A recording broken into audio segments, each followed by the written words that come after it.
আসসালামু আলাইকুম বন্ধুরা। আজ শেয়ার করব সবার পছন্দের মজাদার স্বাদের দুধ পুলি পিঠা রেসিপি। আর এই রেসিপি দেখে দুধ পুলি পিঠা তৈরি করলে ঠান্ডা হয়ে যাওয়ার পরও কোনোভাবে শক্ত হবে না। এছাড়া ফুটানোর সময়ও দেখবেন একটা পিঠাও ভেঙে যাবে না।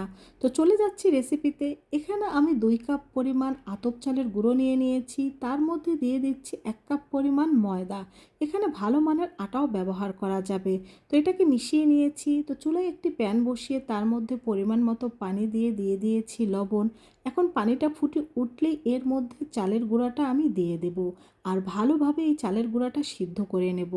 আর এই চালের গুঁড়ার সাথে 1 কাপ পরিমাণ ময়দা দিয়ে দেওয়ার কারণে কিন্তু এই পিঠাটা তৈরি করার পর ঠান্ডা হলেও শক্ত হবে না। তো এটাকে চুলা বন্ধ করে গরম চুলার উপর আমি 5 মিনিট ঢেকে এইভাবে করে রেখে দেব, যাতে এটা ভালোভাবে সিদ্ধ হয়।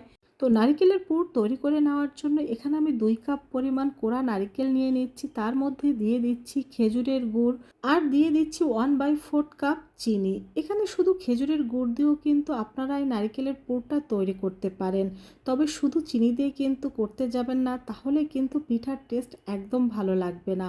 আর শীতের পিঠা মানেই হচ্ছে খেজুরের গুড়। এই তো নারকেলের পুরটা তৈরি হয়ে গিয়েছে, এটাকে আমি কিছুটা ঠান্ডা করে নেব। আর এদিকে চুলা থেকে এখন আমি এই চালের ডোটা নামিয়ে নিয়েছি। এখন এটাকে কিছুটা গরম থাকা অবস্থায় কিন্তু ভালোভাবে মেখে নিতে হবে। তো এটাকে আমি ট্রান্সফার করে অন্য একটা বাটির মধ্যে নিয়ে নিচ্ছি। আরও কিছুক্ষণ এটাকে ভালোভাবে মেখে নিচ্ছি। আর এটা কিন্তু এখনও অনেকটা গরম রয়েছে। তো আমাদের ডোটা কিন্তু ভালোভাবে মেখে নেওয়া হয়ে গিয়েছে। এখন এখান থেকে আমি কিছুটা লেচি কেটে নিয়েছি। এখন এটা দিয়ে আমি এখানে একটা রুটি তৈরি করে নেব। আর এই রুটিটা কিন্তু বেশি মোটা বা একেবারে বেশি পাতলা করে তৈরি করা যাবে না। মিডিয়াম থিকনেসের একটা রুটি এখানে তৈরি করে নিতে হবে। তো কীরকম রুটি তৈরি করে নেবেন সেটাও কিন্তু আপনাদের আমি দেখিয়ে দিচ্ছি। এই তো আমাদের রুটিটা কিন্তু তৈরি হয়ে গিয়েছে। আর দেখুন, রুটিটা ঠিক এইভাবে করে তৈরি করে নিতে হবে।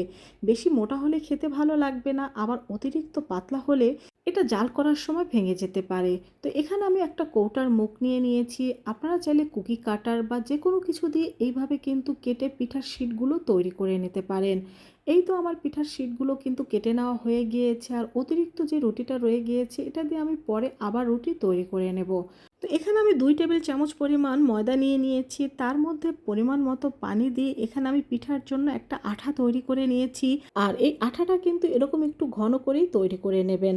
তো এখানে আমি পিঠার একটা শিট নিয়ে তার মধ্যে নারকেলের পুরটা দিয়ে দিয়েছি। এখন এই শিটের চারপাশে ঠিক এইভাবে করে আঠাটা লাগিয়ে নেব। আর এভাবে করে আঠা লাগিয়ে আপনারা যদি পিঠাটা ভালোভাবে সিল করে নেন, সেক্ষেত্রে এই পিঠাটা জাল করার সময় কিন্তু একদমই ফেটে যাবে না, আর ভেতর থেকে নারকেলের পুরটাও বের হবে না। এই যে দেখুন, আমাদের একটা পিঠা কিন্তু পারফেক্টভাবে তৈরি। তো একইভাবে এখানে কিন্তু আমি সব পিঠা তৈরি করে নিয়েছি। তো এখানে আমি প্রায় 2.5 লিটারের মতো দুধ নিয়ে নিয়েছি, তার মধ্যে দিয়ে দিচ্ছি একটা এলাচ, 2 টুকরো দারচিনি আর একটা তেজপাতা দিয়ে দিচ্ছি। এখানে আমি খেজুরের গুড় আর দিয়ে দিচ্ছি 1/3 কাপ চিনি। এখানে মিষ্টিটা আপনারা আপনাদের টেস্ট অনুযায়ী ব্যবহার করতে পারেন। তো দুধটাকে জাল করে আমি অর্ধেক করে নেব। তো এই তো আমাদের দুধটা কিন্তু জাল করে অর্ধেক করে নেওয়া হয়ে গিয়েছে। এখন এই ফুটন্ত দুধের মধ্যে আমি এই পিঠাগুলো দিয়ে দেব। এই দুধটা আপনারা যত ঘন করে জাল করে নেবেন, এই পিঠাটা খেতে কিন্তু ততই ভালো লাগবে। আর চুলার হিট মিডিয়াম টু লো হিটে রেখে এই পিঠাটাকে আমি 6 থেকে 7 মিনিট ভালোভাবে জাল করে নেব।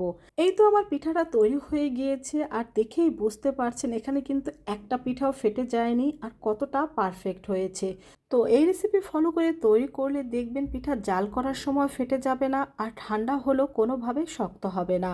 ভালো লাগলে বন্ধুদের সাথে শেয়ার করবে, নিজেরাও ট্রাই করবে। আল্লাহ হাফেজ।